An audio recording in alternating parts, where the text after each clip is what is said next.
Welcome to this Windows and Computer channel, and this is a quick review and look at what is the next version of Windows already. Yep, we are still in the October 2018 update fever and upgrades, but we're already in the insiders with the 19H1, the next version of Windows that will be in March of 2019. So time really flies. So 18252 was released today for Fast Ring and Skip Ahead. So both branches now have merged once again and will be together for the next few months. So you don't have to remove yourself from Skip Ahead. Skip Ahead automatically has what the Fast Ring gets for the time being, until of course sometime in February or something, Skip Ahead will start getting 19H2, which will be October of next year. So what's new in here? First of all, I had a bit of problems installing it. It was a very long install.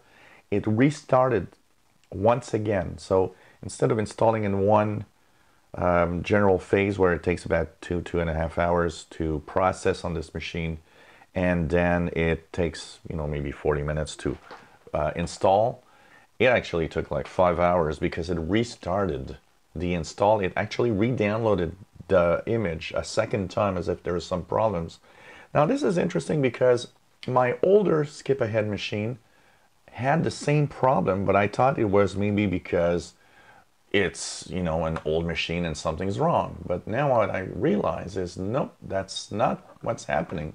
It seems to be a glitch with the Skip Ahead build itself. But at least, after many hours, it finally installed. It's been running for about an hour and a half right now, and seems to be quite stable and quite good. So as you see here, build 18252. And there's not a lot of improvements or changes in here yet. There's no major features. Sets is not in here, but I get a lot of people asking, is Sets there? No, it's not in here. What do we have in here? Well, right now, what is in here is, first of all, a change in the settings for the internet.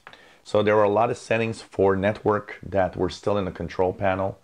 Well, they've moved them to the settings app. So now when you click Ethernet and you go down and in IP settings and all of that, you click edit.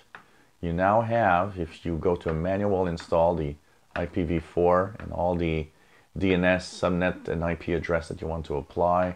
In IPv6, of course, also all the information. So these were not yet in the settings. They were still in the control panel for settings for the internet. So now they've moved to the settings app. So another move to take things from the control panel, slowly bring them in the settings. Apart from that, a new icon if you're disconnected from the internet. So you see here I'm connected. On the bottom right, you see a little screen because I'm connected with the internet cable.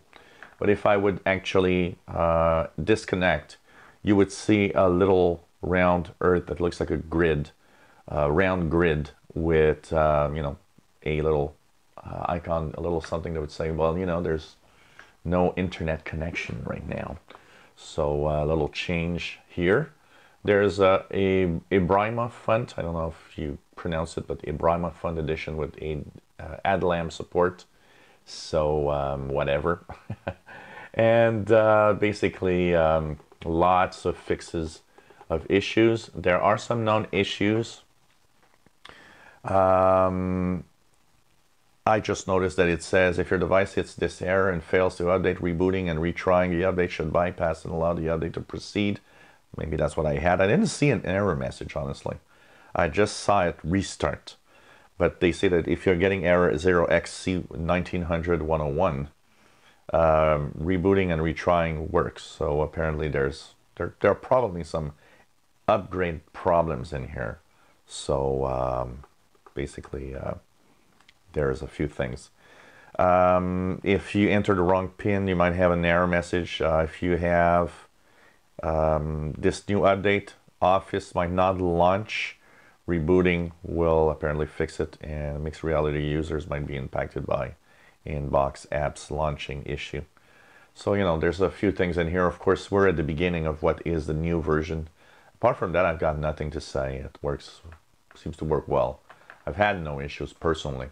And Edge works, everything works. So that's the important thing for me. This machine is one of the major machines I use all the time to do a lot of stuff, actually.